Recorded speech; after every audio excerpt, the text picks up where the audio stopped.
Hi everyone, this is Wayne Rivers at Performance Construction Advisors, where we build better contractors. This week I want to talk about how did you get out of the companies that you built? Not me, I'll explain.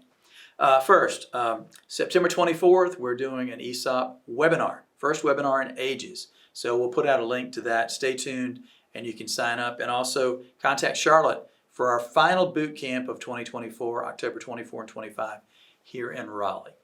Thank you.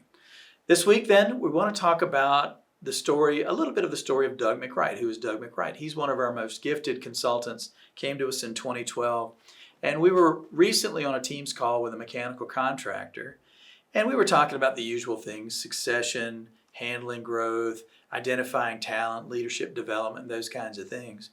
And Doug walked through his bio, and Doug had basically built up any number of different companies. He would get in, work really hard for 3 to 5 years, build the company up to new heights, and then take his exit and go do it again.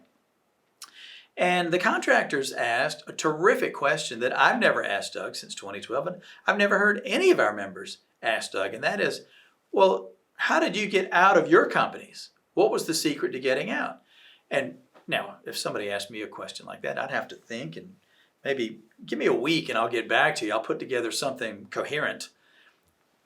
Doug had it just like that. He said, first, the key is to putting together the right team, and you need 4 things to put together the right team. I was blown away. I mean, this is a tough question, and Doug had it right there on the tip of his tongue. First thing, you've got to have the right values and ethics in your team, among your team. Second, they've got to have a good work ethic. You can't build a successful business, especially taking a small one to be a big one, without lots and lots of hard work. The third thing is everybody in the organization needs to be teachable. You can't have people that think they know everything. And the fourth thing he said, and this is great if you can get it. The first 3 are non-negotiable. The fourth one, it might be negotiable, but it's great if you can get it. He said, smart is good, but stupid is forever. And, you know, if you think about that, I think, wasn't that a John Wayne quote from way back in the day, that life is tough, but it's tougher if you're stupid? And I think life is too short. Life is too short. And when you're trying to build that team, you want to give people all the chances that you can, and you want to have them have opportunities, but at the same time, you have to recognize when there are serious limitations.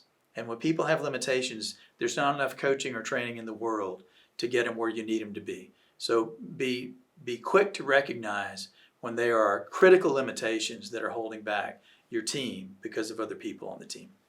So to Doug, the key is putting together the right team, values and ethics, work ethic, and then they have to be teachable. What do you think? Is it that simple? Share with us in the comments.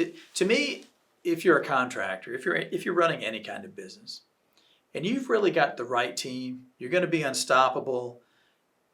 Life is going to feel, most days, pretty easy. But if you've got the wrong team, no matter how talented you or your other senior leaders might be as entrepreneurs, if you don't have the right team, life is going to be a struggle. Work is going to be a struggle. You're always going to be fighting fires and looking over your shoulder. Put the right team together.